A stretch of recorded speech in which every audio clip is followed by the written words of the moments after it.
Bonjour Raphaël, est-ce que tu peux te présenter? Bonjour Simon, eh bien, écoute, oui, je peux me présenter.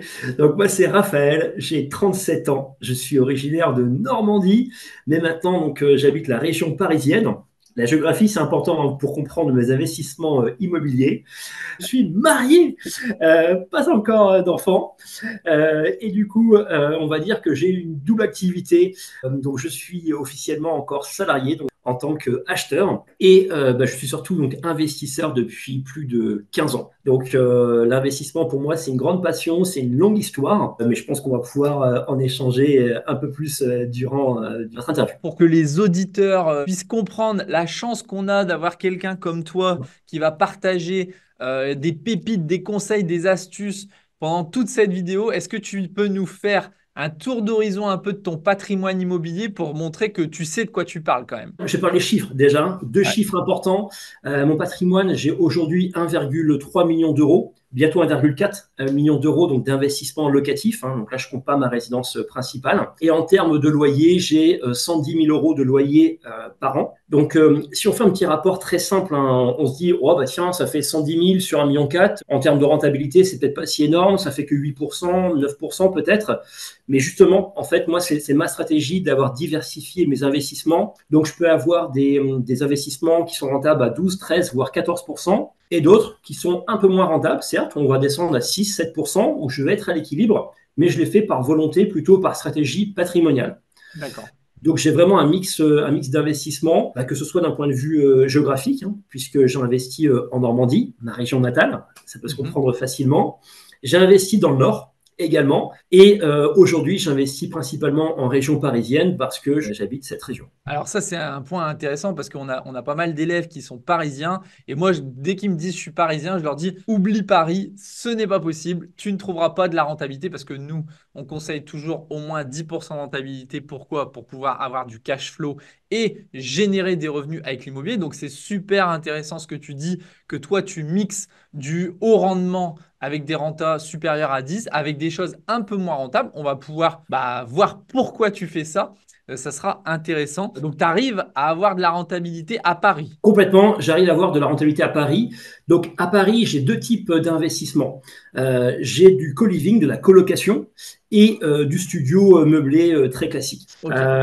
Si on regarde le studio en termes de rentabilité, je suis autour de 6-7%, donc ce qui me permet globalement d'être sur un cash flow presque neutre. Mhm. Mais je le fais parce que je vise ce que je disais tout à l'heure, on va dire le côté patrimonial. Avoir des studios en région parisienne, c'est une valeur sûre. Ça se loue très facilement.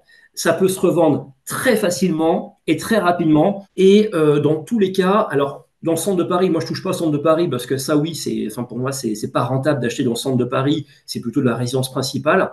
Mais sur la petite couronne, voire la grande couronne, c'est là que j'investis, tel que sur Colombes, Garenne-Colombes, Argenteuil. J'investis également sur Champigny. Donc, c'est des villes un peu éloignées, mais qui restent quand même proches de Paris. Et donc, je suis à l'équilibre. Par contre, je fais aussi de la colocation. Donc, j'ai des co-living, j'ai 3 co-living autour de Paris. Et là, en termes de rentabilité, on est sur du 11 à 14% en fonction de mes co-living. On pourra y revenir tout à l'heure un peu sur le co-living. C'est quoi la différence entre la colocation et le co-living? Du coup, juste pour se donner une idée, ça représente combien de locataires? T'es 1,4 million d'investissement, tu sais ou pas? Alors, ouais, alors, La question qui tue, tu sais, quand on a beaucoup, tu sais plus ah ouais. après. Alors, moi, j'ai 16 lots différents au total.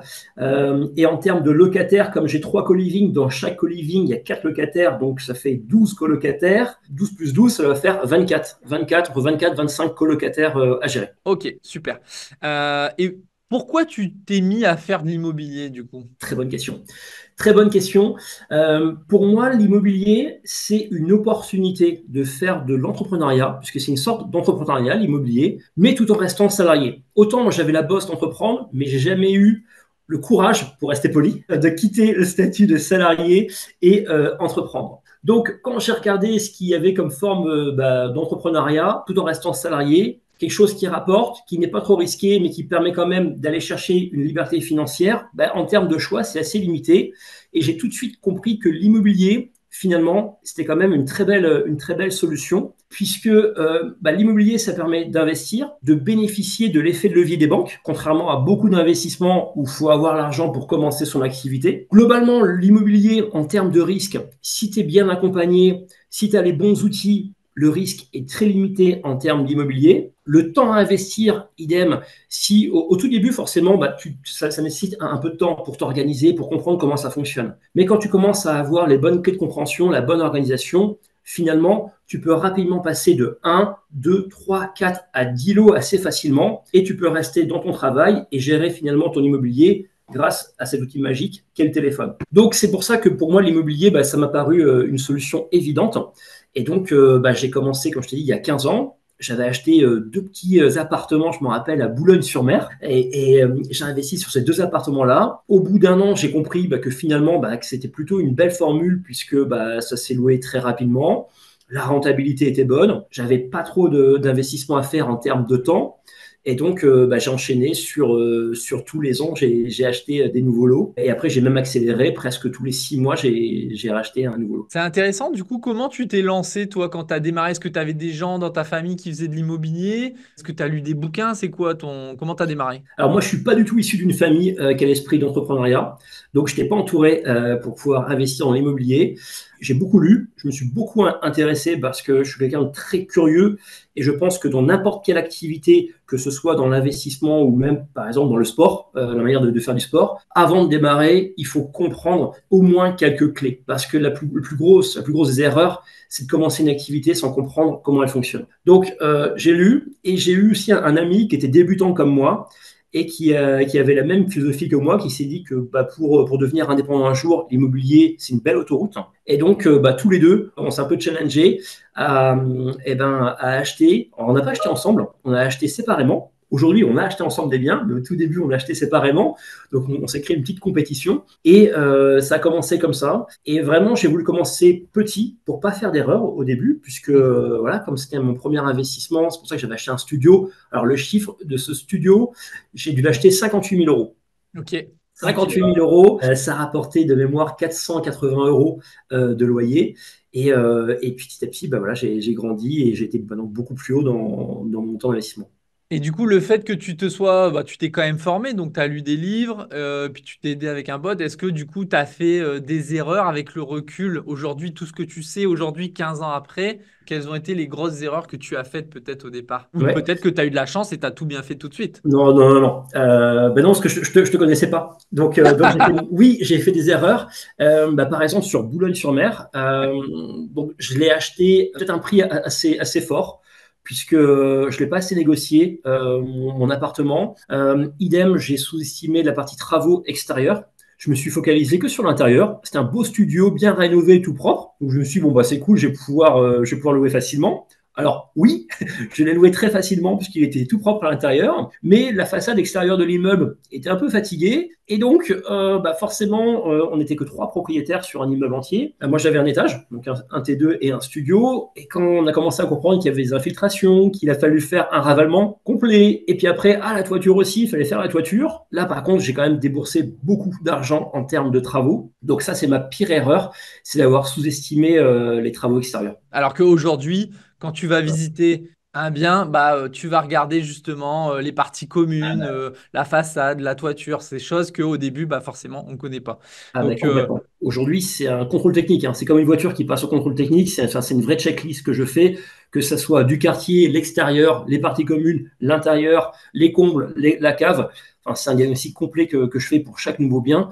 Et ça me permet voilà, d'éviter des travaux futurs. Enfin, au le moins de ne pas maximum diagnostiquer. d'erreurs, parce qu'on en fait toujours des erreurs, mais elles sont de plus en plus petites généralement. Complètement, complètement. Du coup, on n'a pas raconté comment toi et moi, on s'est rencontrés, Raphaël. Alors, on ne s'est pas rencontrés à Boulogne-sur-Mer, ni Non? à Paris. On s'est rencontrés à quelques kilomètres d'ici. On s'est rencontrés en Bolivie, dans un Yes. très beau pays, dans un beau voyage, donc dans le désert de Uyuni, le désert de sel de Uyuni.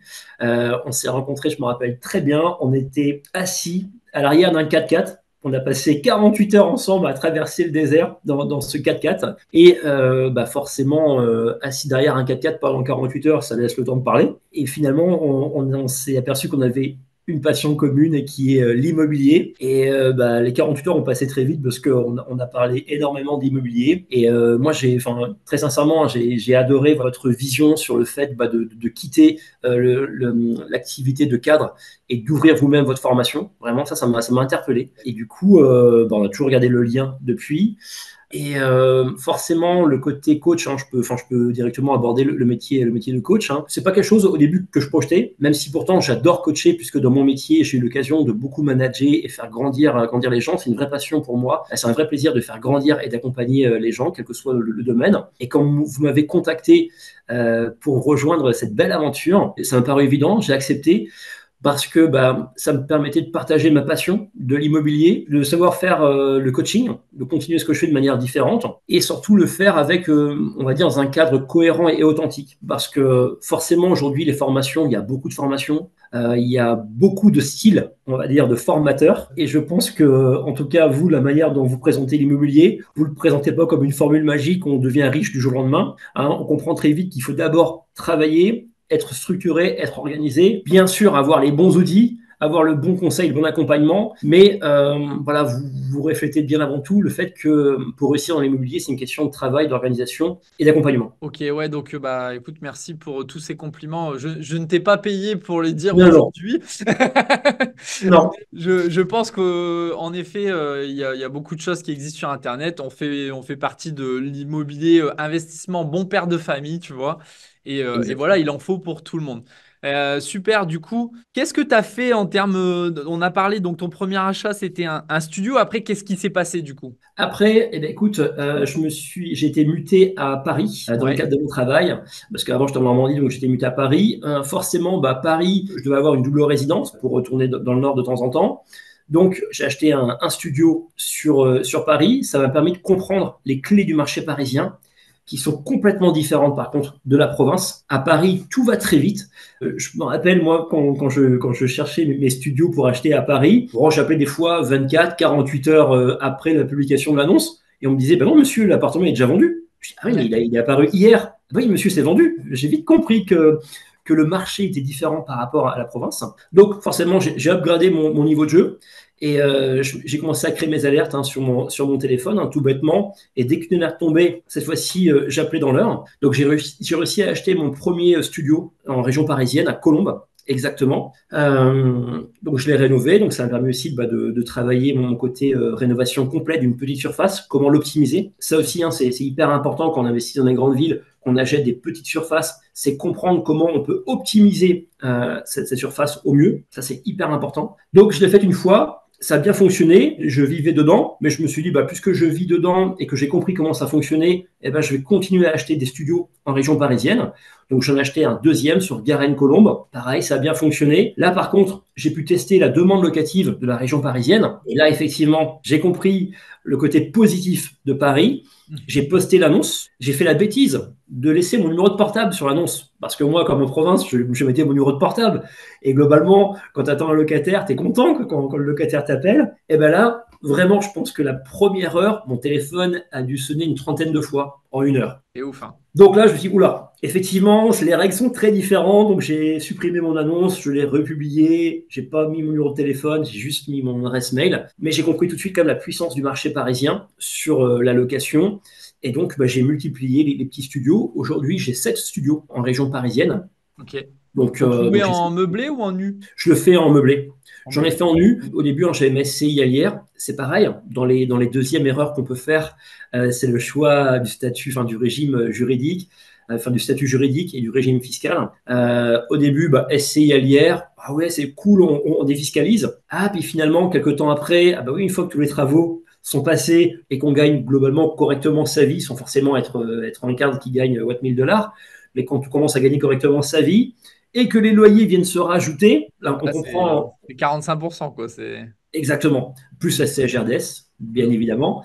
Donc, c'était une de mes deuxièmes erreurs que j'ai faites dans l'immobilier. Et donc, maintenant, je suis en statut LMNP, studio meublé, et ce qui me permet certes de ne pas défiscaliser mes revenus professionnels, mais ça me permet, et qui pour moi est le plus important, de continuer à augmenter mon patrimoine immobilier sans impacter positivement mes impôts. Et ça, je pense que c'est hyper important. Le côté fiscal, beaucoup d'élèves avec qui j'échange voient, on va dire, la première marge de dire, ah ouais, moi, ça me permet de défiscaliser. Oui, certes, mais est-ce que le plus important, c'est de défiscaliser ou alors d'augmenter ton patrimoine et tes revenus futurs, mais sans impacter tes impôts? Et c'est ça le plus important pour moi. Moi, je dis toujours, si vous payez, alors, je suis pas là pour dire qu'il faut payer plein d'impôts, mais quand tu payes des impôts, ça veut dire aussi que tu gagnes de l'argent. Après, c'est sûr il y a des montages qui permettent d'optimiser. Il faut pas faire n'importe quoi. Il faut se renseigner. C'est comme tout. Ça fait partie des apprentissages. Ok, donc tu as continué d'acheter des studios et après? Et après, du coup, comme j'aime beaucoup l'immobilier, je voulais tenter des différentes choses. Donc, bien entendu, j'ai acheté de l'immeuble. Donc, j'ai acheté 2 immeubles en Normandie. Là, je ne l'ai pas acheté seul. Je l'ai acheté avec des amis. Parce que ça aussi, pour moi, je voulais partager l'aventure de l'immobilier avec des amis. Donc, j'ai acheté un immeuble à Saint-Lô, donc qui est en Normandie. Et là, ça m'a permis encore d'apprendre de nouvelles choses. Tout d'abord, ça m'a permis de découvrir la joie d'être tout seul dans un immeuble en tant que propriétaire, de ne pas devoir gérer les copropriétaires et les avis de chacun, de voir qu'en termes de rentabilité, on peut décoller beaucoup plus vite en achetant un immeuble au lieu d'acheter plusieurs appartements dans différentes copropriétés, et avoir beaucoup plus, on va dire, un champ libre pour choisir ces modèles, on va dire, ces modèles d'agencement et aussi ces choix d'investissement locatif, par exemple pour faire de l'Airbnb. Donc pour moi, l'immeuble, ça a été une révélation sur le côté liberté, moins d'emmerde, si je peux me permettre, et surtout gonfler ma rentabilité. Donc j'ai commencé par en acheter un, puis un deuxième en Normandie. Donc ça a été c'était, on va dire, un bel apprentissage, puisque on a aussi, là, cette fois-ci, on a quand même fait beaucoup de travaux. On est parti sur la grosse rénovation intérieure, remodeler tout l'agencement, on a créé des lots supplémentaires, on a dû gérer avec la mairie le fameux la matrice cadastrale pour faire reconnaître nos lots. Donc, j'ai appris beaucoup de choses grâce à ces investissements. Et à l'issue de ces 2 immeubles, j'ai voulu continuer, toujours diversifier mon apprentissage. Et j'ai investi dans un produit qui est à la mode en ce moment, on entend beaucoup parler, on va dire qu'un peu plus exotique. C'est l'Airbnb, mais Airbnb connoté Love Room. Moi, Donc, j'appelle ça des bésodromes. Mais ouais, c'est ça. Et moi, d'un point de vue plus poétique, je dis Love Room. Mais effectivement, c'est un usage très précis. Donc, j'ai ouvert ça en 2021, je crois. ah, tu étais précurseur avant la mode Internet. Exactement. Juste après le Covid. Enfin, c'était pendant le Covid, parce que je me rappelle, mes palettes de chantier étaient bloquées à Leroy Merlin. Ok. Donc, Leroy Merlin était fermé. Après, Leroy Merlin a ouvert à la commande. Donc, j'ai pu récupérer les palettes. Donc, c'est pour ça que c'était en pleine période là. Et là, du coup, j'ai découvert un nouveau business de la Love Room. Avec quand même, j'ai essayé de sécuriser mon business puisque j'ai acheté en Normandie, sur les plages du débarquement, à Courceuil-sur-Mer. Je peux dire ma ville, il n'y a pas de secret. Et ça me permettait de toucher 2 marchés. De toucher la clientèle Airbnb de l'été qui veut visiter les plages du débarquement, on va dire de mai à fin septembre. Et l'hiver, grâce à ce concept de Love Room, je peux toucher les couples qui veulent s'évader, souvent beaucoup de couples parisiens d'ailleurs, puisque c'est situé uniquement à 2h30 de Paris, de toucher ces couples-là. Alors, une love room, je peux venir en détail, c'est un grand mot, love room, mais très clairement, c'est simple à mettre en place finalement une love room. Une décoration adaptée. Donc pour la décoration, je ne vais pas faire un cours de décoration parce que je pense que j'ai d'autres compétences que la décoration.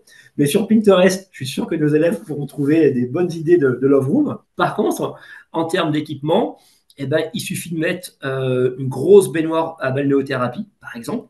Pas un jacuzzi. Un jacuzzi, c'est beaucoup d'entretien. J'ai vraiment hésité à mettre un jacuzzi, mais il ne faut surtout pas aller dans le domaine du jacuzzi parce que ça nécessite des entretiens différents. Ah, c'est comme une piscine, hein. Il faut faire des contrôles d'eau, c'est technique, il faut surveiller l'eau, faire les mesures et tout. Non, surtout pas. Exactement. Et en plus, c'est anxiogène pour les locataires. Parce que, Ouais. en fait, quand tu as un jacuzzi, même si tu fais des contrôles d'eau, etc., ils disent, ah ouais, mais l'eau n'est pas changée à chaque fois. Ouais. Bah non, un Mais c'était jacuzzi, tu peux passé pas le changer. avant. Ah ouais. Donc, une grosse baignoire d'angle, balnéothérapie, franchement, tu as l'effet waouh quand même, et tu t'embêtes pas avec des changements d'eau, des contrôles, des machins, ça fonctionne très bien, ça vaut allez, 1700 euros, 1800 euros, un modèle d'angle, et ça donne tout de suite une connotation sexy à l'appartement, tout le monde peut se projeter dedans, et donc j'ai mis ça en place. Un sauna, tu vois, un petit sauna, pareil, un sauna, ça vaut 1500 euros de mémoire. Globalement, pour 3 000 à 4 000 euros d'équipement, j'ai pu donner une connotation love room à cet appartement. Et aujourd'hui, en termes de taux de remplissage, sur 365 nuits, je pense que je loue 330 nuits allez, 325 nuits par an. Ouais, donc tu as un très très très bon taux de remplissage avec aussi un prix à la nuitée qui doit être supérieur par rapport à tes concurrents sur le secteur. Donc Complètement. voilà. Alors, tu as dit plein de choses, plein d'informations super intéressantes. Je voudrais revenir sur plusieurs points. Déjà, tu as parlé d'association. Je sais qu'il y a pas mal de gens qui se disent, ouais, j'ai peur de le faire tout seul ou je n'ai pas les moyens d'investir tout seul. Du coup, est-ce que tu peux dire pourquoi toi tu t'es associé? Tu as déjà dit que en gros tu voulais vivre l'aventure avec quelqu'un. Est-ce qu'il y avait un point de vue financier dans l'association ou pas du tout? Bien sûr, dans le point de vue financier hyper important, puisque comme j'ai investi régulièrement très tôt, à un moment donné, je commençais un peu à saturer au niveau de ma capacité d'endettement. Et donc le fait de s'associer m'a permis de gagner la confiance de certains banquiers, puisqu'on va dire il y avait du sang frais qui arrivait dans le côté investissement. Donc là, ça m'apportait à moi le côté, le fait de pouvoir continuer à investir. Ça, oui, c'est un gros point. Et en échange, forcément, mes associés, moi, je les accompagnais pour bien acheter, acheter rapidement et exploiter au mieux le côté locatif de l'appartement. Donc, ça m'a servi pour ça. Deux, le fait d'être associé, ça permet quand même aussi de partager les galères, hein, de se partager le sac à dos à porter de temps en temps. C'est rassurant parce que l'immobilier, même si on est habitué à en faire, même si ça faisait peut-être 10 ans que j'en faisais, etc., l'immobilier, c'est quand même toujours un nouveau projet. Bien entendu, quand on est bien entouré, quand on a les bons conseils, on limite le risque au maximum. Mais de temps en temps, on peut se dire, là, j'achète un immeuble, je crée une love room, je fais un business assez différent. Je trouve que le fait d'avoir un associé, c'est toujours rassurant. Donc, après, l'associé, ça peut être différentes personnes, hein. Ça peut être le meilleur ami, ça peut être la sœur, ça peut être sa femme, ses parents, exactement. Donc, associé, ça ne veut pas forcément dire quelqu'un qu'on ne connaît pas, qu'on n'a pas de lien de parenté. Donc, ça, c'est hyper important à prendre en compte. Et pourquoi je dis ça? Parce que ça veut dire aussi que la relation, il faut bien séparer le type de relation. Ça, c'est hyper important. Moi, je l'ai vu surtout avec mes amis. Dans l'association, le risque des fois, c'est quand on est amis, on peut penser que on va être dans la vie personnelle comme dans le pro. On va parfois oublier de cadrer les choses, de se dire les choses. Or que non, c'est hyper important quand on est associé avec un ami ou même avec sa femme, je pense, hein, de se dire, OK, c'est quoi ton niveau d'implication? Dans cette association-là, qu'est-ce que tu vas faire? Qu'est-ce que moi je vais faire? Comment on communique? C'est hyper, hyper important d'être aligné sur la manière de voir les choses parce que sinon, ça peut donner des décalages et du coup, au lieu que ça devienne une force, ça peut devenir un côté négatif à gérer. Ouais, il y a beaucoup de choses en effet. Il faut être complémentaire. Je pense que c'est important que ce Oui, soit. Il y en a un qui est, je sais pas, qui trouve les bonnes affaires et l'autre qui les finance. Il y en a un qui est plus travaux, l'autre qui est plus gestionnaire des locataires. c'est Enfin ça. voilà, il faut être complémentaire. Il faut pas se marcher sur les pattes. Et puis il faut définir en effet les rôles. Juste un point pour préciser. Peut-être que les gens ne comprennent pas pourquoi financièrement ça peut être intéressant. Donc je vais prendre un exemple concret. Imaginons que Raphaël a un taux d'endettement, je sais pas moi, de 30%. Il veut faire un nouveau projet et avec ce nouveau projet, il va monter son taux d'endettement peut-être à 40%. Aujourd'hui, en France, on peut emprunter jusqu'à 35% de manière classique. Il existe des petites astuces pour augmenter, mais en tout cas, si vous ne savez pas d'ailleurs lesquelles, vous avez un lien dans la description pour savoir comment on fait pour aller au-delà des 35%. Mais on va dire de manière classique, il est à 30%, ça l'amène à 40%. La banque dit non. Du coup, il va chercher un associé. Il dit, tiens, Simon, moi, je connais dans l'immobilier. Toi, je sais que tu as un taux d'endettement qui est faible, peut-être, je sais pas, moi, 5, 10% ou même zéro potentiellement. Eh ben, j'ai trouvé un bien intéressant. On s'associe, toi et moi. Alors, la répartition 50-50, tout ça, ça, c'est autre chose encore. Mais en gros, ce qui fait que comme on est à deux, moi, je vais apporter mes revenus supplémentaires, mais je n'ai quasiment pas de taux d'endettement, ou en tout cas, il est beaucoup plus faible. Du coup, ce fait que au global, notre projet, au lieu que tu sois à 30%, eh bien, on va passer à un taux d'endettement peut-être à 20%. Et du coup, le projet, il est possible pour Raphaël que s'il avait fait tout seul, ça n'aurait pas été possible. Exactement. Et aussi le fait, ça permet de détendre son réseau bancaire, puisque chaque associé a parfois une relation avec son banquier. Et ça, c'est hyper important de comprendre qu'aujourd'hui, bien sûr, il y a les règles bancaires, mais c'est aussi une relation humaine qu'il faut être capable de tisser avec son banquier. Et forcément, quand tu as un ami qui est proche de son banquier, il va amener le projet et le banquier va peut-être vouloir porter plus le projet que si c'était un client lambda, que si moi j'étais rentré comme ça en tant que prospect dans son bureau. Moi j'ai beaucoup d'élèves qui me parlent des banques. Ils disent oui, c'est quoi la meilleure enseigne pour aller pour trouver un crédit. Non, La c'est vrai. réponse est, ça n'existe pas la meilleure enseigne. Ouais. Exactement. Alors, il y a quelques enseignes qui fonctionnent un peu plus en local, hein. On les connaît, les Crédits Mutuels, les Crédits Agricole. Ils ont souvent un pouvoir de délégation en local, contrairement à des Sociétés Générales, par exemple, qui sont plus au national. Mais néanmoins, la différence, c'est le banquier. C'est le banquier qu'on a en face de nous et surtout notre capacité à le convaincre. C'est une histoire d'homme, une histoire humaine et c'est à nous de vendre le projet au banquier et on ne vend pas notre projet au Crédit Mutuel, mais on vend notre projet au banquier qu'on a en face de nous. Et ça, c'est hyper important de le comprendre. Très bien. Autre point que tu as dit et que j'ai noté, c'est que toi, tu habitais à Paris et tu as investi du coup tes deux immeubles en Normandie. Exactement. Ok, comment tu faisais pour, parce que, il y en a plein, ils disent, ouais, moi, là où j'habite, ça coûte trop cher. Comment faire pour investir loin? Parce que là, entre où est-ce que tu habites et là où tu investis, il y a combien de temps de route? Il y a 3h30. 3 heures et demie de route. Donc, Ouais, si ton locataire, il t'appelle parce qu'il y a une ampoule qui marche plus dans les parties communes, c'est pas toi qui y vas, je pense. complètement. Complètement. Donc, pour ça, déjà, j'ai optimisé mes déplacements. Quand je recherchais des immeubles, je me déplaçais jamais pour visiter un seul immeuble. Mhm. Si j'allais en Normandie visiter des immeubles, c'était minimum 3 immeubles. Donc, je faisais un gros travail de recherche de fonds en amont. Je loquais, je verrouillais 3 immeubles minimum pour visiter. En amont, je faisais une checklist bien précise avec l'agent immobilier. Je lui posais plein de questions. Je faisais une visite virtuelle, que ce soit à l'extérieur du quartier, dans l'immeuble, dans les parties communes. Vraiment, il passait 45 minutes avec moi en WhatsApp vidéo. Et limite, tu vois, quand j'arrivais en Normandie pour acheter l'immeuble, c'était presque juste le fait de confirmer le fait d'acheter. Mais je savais en amont que j'allais acheter l'immeuble parce que j'avais tout verrouillé à distance. Bien entendu, c'est hyper important quand même de se rendre sur les lieux parce qu'une vidéo, ça ne fait pas tout. Il faut quand même ressentir, se projeter quand on est devant l'immeuble, quand on est dans le quartier. Un agent immobilier, même s'il fait la vidéo, et même si globalement les agents immobiliers, ils sont honnêtes et ils sont là pour nous vendre des produits en toute confiance, globalement, il peut omettre de montrer quelque chose Mhm. et c'est hyper important de se déplacer physiquement pour voir son immeuble. Donc déjà, moi, pour sécuriser ça, je faisais 3 visites minimales et à partir de là, donc ça me permettait donc de faire ma proposition. Une fois que l'immeuble était acheté, pareil, les travaux à distance, c'est quelque chose qui se fait très bien. J'organisais une visite avec mon artisan ou un artisan que je connaissais pas. À l'époque, en Normandie, je connaissais pas des artisans, hein. Donc, j'organisais une visite avec un artisan. Je prévenais que la visite allait être très longue car on allait faire du mètre à mètre. Moi, j'appelle ça le mètre à mètre comme Ok. expression. C'est vraiment se déplacer, voilà, mètre à mètre dans chaque pièce et tout regarder, tout verrouiller ensemble. Donc, je disais à l'artisan, vous bloquez votre agenda 2 heures, 3 heures avec moi.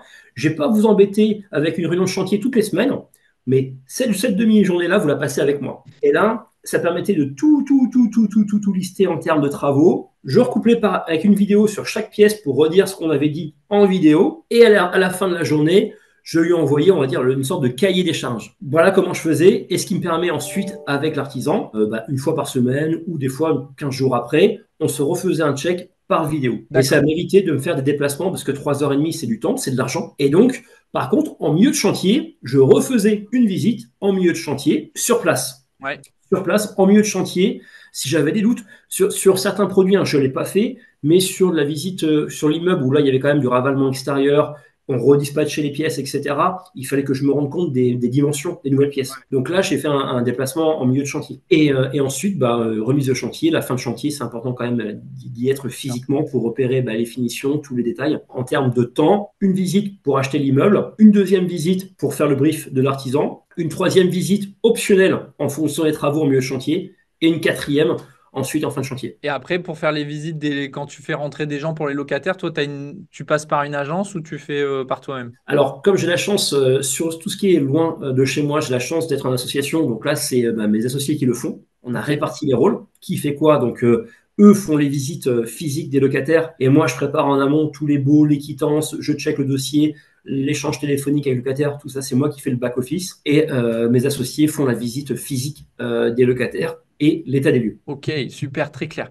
Ok, donc tu as acheté des immeubles et ensuite tu as continué. Tout à fait. Donc j'ai continué. Donc j'ai fait de l'Airbnb avec la Love Room. J'ai continué donc sur les co-living. Là, je vais justement parler de cette grande branche qui, pour moi, aujourd'hui, me tient à cœur. Donc, c'est le co-living. Je dis pas co-living, enfin, je dis pas colocation, je dis volontairement co-living. Alors, c'est quoi la différence? Alors, le co-living, c'est vraiment le standard de qualité qui est complètement différent. Dans un co-living, déjà, tu as un vrai équilibre entre espace commun et espace privé, espace personnel. Un espace commun, bien sûr, c'est le salon, la cuisine, et il faut pas le négliger. Certaines personnes dans la colocation disent bah, moi je fais des chambres, l'espace commun bah, c'est pas grave puisque les personnes, l'important c'est qu'elles soient dans leur chambre. C'est faux. Aujourd'hui, vivre en colocation, de plus en plus, c'est un choix de vie. La colocation, c'est pas l'étudiant qui n'a pas d'argent et qui a que la colocation pour pouvoir se loger. Ça, c'est de moins en moins vrai. C'est pas forcément les meilleurs locataires en plus. En plus, c'est pas forcément les meilleurs locataires. Tout à fait.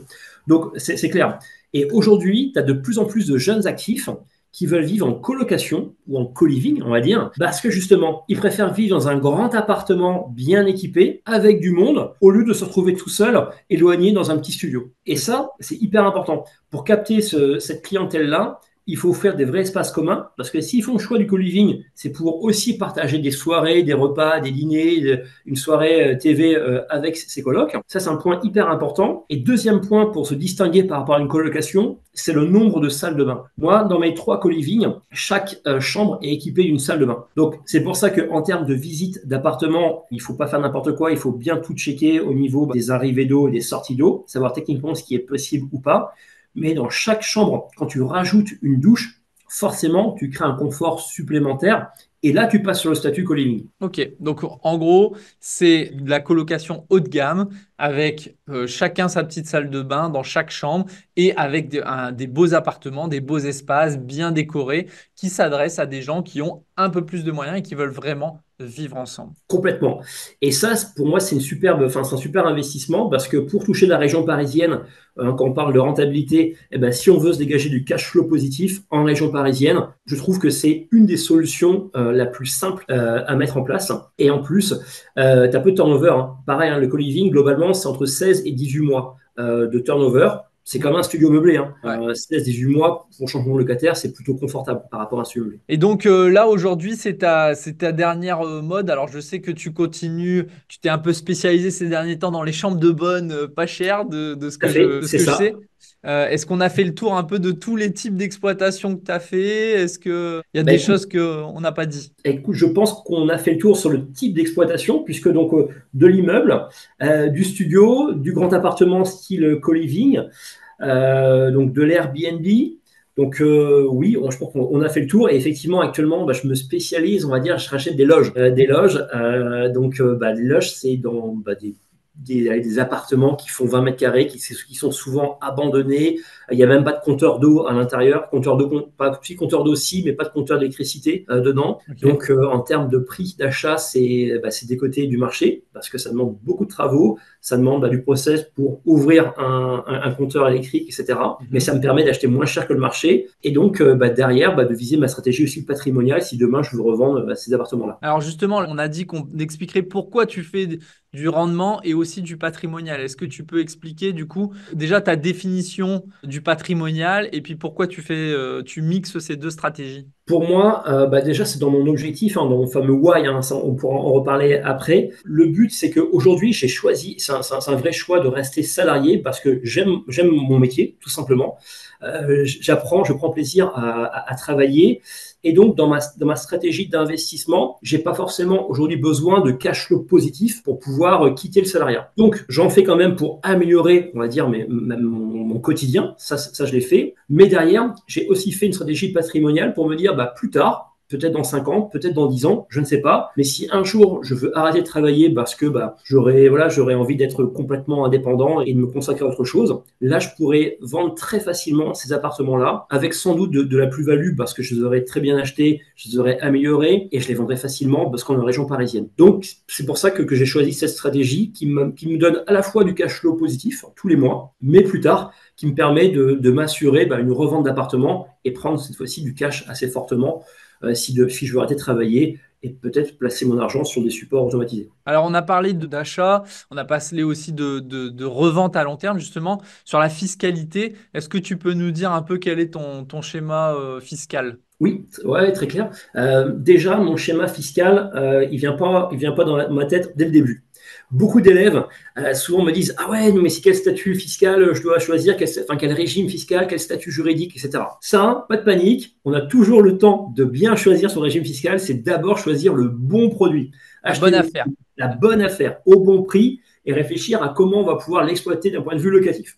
Ça, Ouais. c'est hyper important. Ensuite, le régime fiscal, il n'y a pas de régime fiscal idéal. J'en ai plusieurs, moi, en fonction de chaque projet, forcément, et à chaque niveau de mon aventure où j'étais, j'ai choisi des options différentes. Aujourd'hui, j'ai de la SCI à l'IS, de la SCI à l'IR, de l'MNP, du nom propre en indivision, j'ai de la SAS. Donc, j'ai un panel, moi, de différents statuts juridiques et régimes fiscaux. Je pense que ce qui marche bien aujourd'hui, c'est vraiment le LMNP. LMNP, c'est actuellement le meilleur équilibre puisque ça permet d'acheter, de continuer d'acheter et ensuite de ne pas impacter ses revenus fiscaux. Donc ça, c'est ce que je développe le plus en ce moment. Mais dans tous les cas, j'ai envie de dire, la fiscalité, il ne faut pas avoir peur d'investir dans le conseil d'un comptable fiscal. Mm. Parce que franchement, moi aujourd'hui, je suis capable d'accompagner pour trouver le bon appartement, le bon immeuble, savoir tout checker, vérifier les travaux, le quartier, être sûr que ça va bien se louer.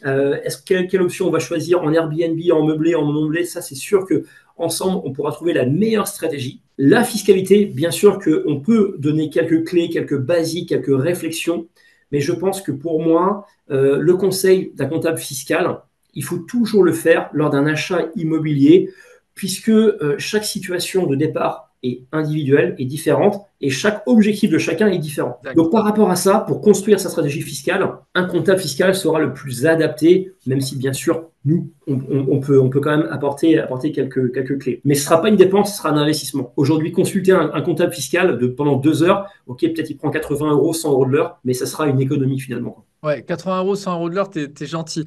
Mais ça dépend lesquels. Mais justement, tu as dit deux choses très importantes. Premièrement, chaque cas est différent. Donc en fait, c'est pas parce que Raphaël, il est marié, et non pas pacsé, Raphaël, euh, sans enfant, et qu'il a fait une holding en SAS, que pour vous, qui êtes marié, deux enfants, ça sera le meilleur choix pour vous. Pas du Non. tout.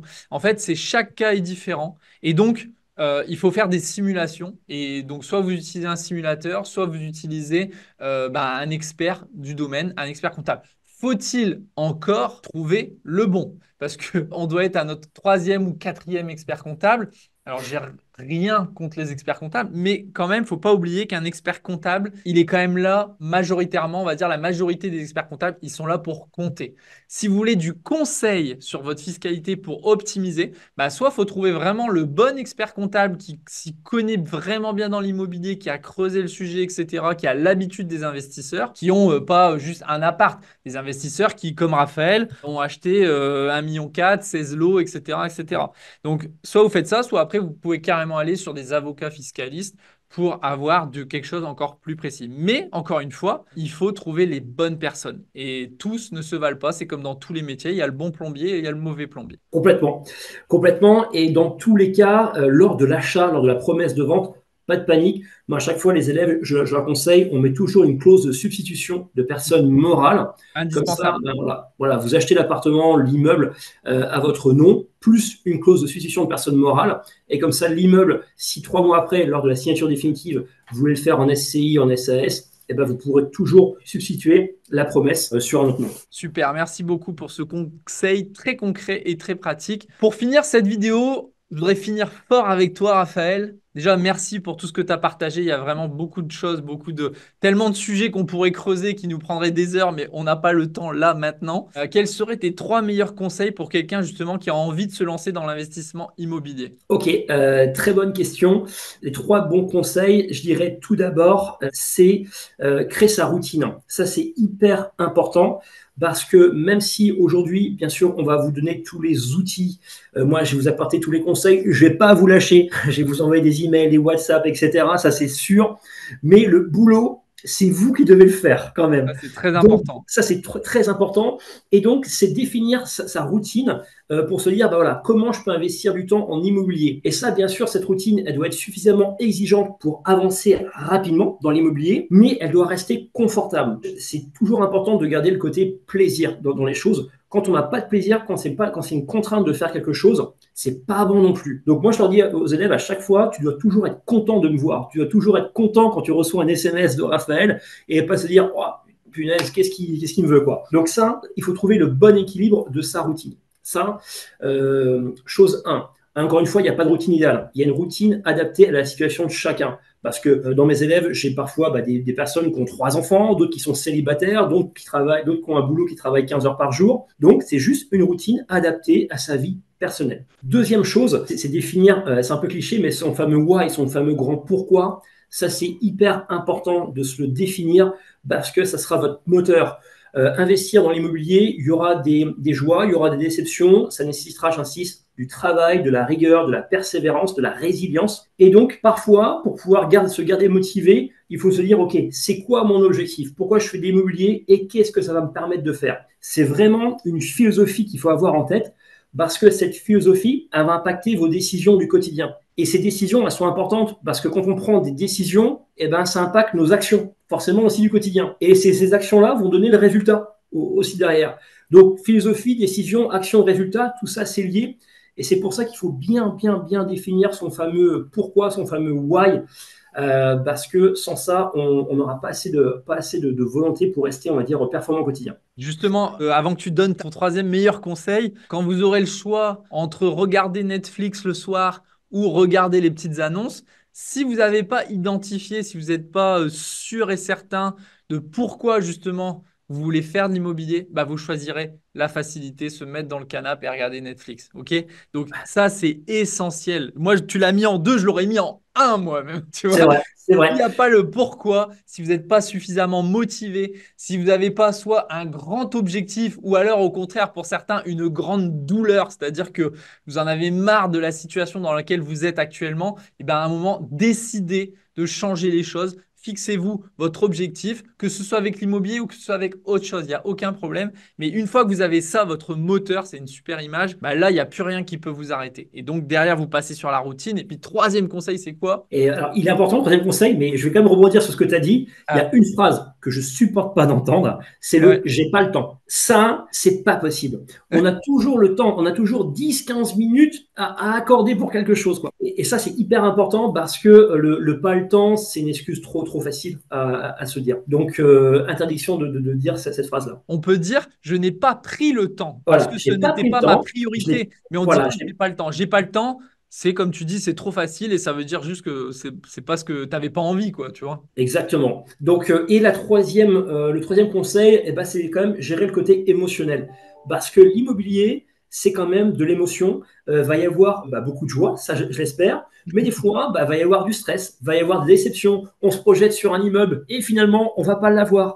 Et donc, il faut être capable Et d'absorber peur ça. aussi, beaucoup de peur. Quand on débute, il y a beaucoup de peur. Oh que oui, oh que oui, beaucoup de peur, mais ça va de l'acte d'achat, mais même durant la vie locative, ça continue parce qu'un locataire, un premier locataire qui donne son préavis, on se dit oh là là, mince, mon locataire il s'en va. Donc il faut être capable de maîtriser ses émotions. Tout va bien se passer, il n'y a pas de problème, mais il faut au début être capable d'accepter des émotions qui sont parfois positives, des fois un peu négatives, mais voilà, ça fait partie de la vie immobilière. Super, bah écoute, franchement, merci beaucoup Raphaël pour tes trois conseils. Un, la routine. Deux, avoir un gros pourquoi. Et trois, savoir apprendre à gérer ses émotions. Et forcément, quand on côtoie des gens comme toi dans son projet, quand on peut se référer, discuter avec des gens comme toi, des investisseurs qui ont de l'expérience, bah forcément, c'est très rassurant. Et donc, si ça vous intéresse de travailler avec Raphaël en main dans la main là pour qu'il vienne vous envoyer, comme il vous l'a dit tout à l'heure, des SMS, des WhatsApp et tout ça. Et Dieu sait qu'il le fait super bien. Et ben vous pouvez nous contacter. Vous avez des liens dans la description. Vous nous envoyez un email. On vous expliquera tout comment c'est possible d'être coaché, accompagné en individuel carrément avec Raphaël ou en version de groupe si vous le souhaitez. Merci Raphaël pour ce temps, pour ces conseils. Je te laisse le mot de la fin si tu veux partager une dernière phrase, un dernier sentiment. Écoute, alors, la dernière phrase, elle n'est pas de moi, elle est de quelqu'un que je suis beaucoup en ce moment, qui est Jean-Pierre Nadir, qui est un entrepreneur. J'ai beaucoup aimé une de ses phrases qui dit, moi, mon argent, elle sent pas le bonheur, elle sent la sueur. Et ben ça, je me suis complètement reconnu là-dedans. Pour moi, aujourd'hui, pour réussir, eh ben, il faut se donner, il faut travailler, il n'y a pas de secret. Et c'est vraiment ma philosophie au quotidien, réussir à se dépasser. Hein, souvent, on dit finir premier dans un état second. Ça veut dire qu'on a tout donné pour être premier. Et c'est comme ça qu'on peut réussir. Donc voilà, donc je suis sûr que si on travaille ensemble, eh ben, votre argent, elle sentira la sueur, mais au moins, c'est pour aussi avoir plus de bonheur plus tard. Et vous en serez fiers, parce que ça aussi, on n'en a pas parlé, mais qu'est-ce qu'on est fier quand on l'a fait. Purée, c'est vraiment impressionnant. Bah, merci beaucoup, Raphaël. Et puis, oubliez pas de mettre un like pour si vous aimez ce genre d'interview. Oubliez pas de vous abonner à la chaîne pour voir toutes les prochaines interviews que l'on fera et nous mettre un petit commentaire. Si vous avez des questions, je suis sûr que Raphaël, il sera un plaisir d'y répondre. Donc, allez-y, posez vos questions dans les commentaires. Et puis, je vous dis, l'aventure continue. À demain! Et à très vite!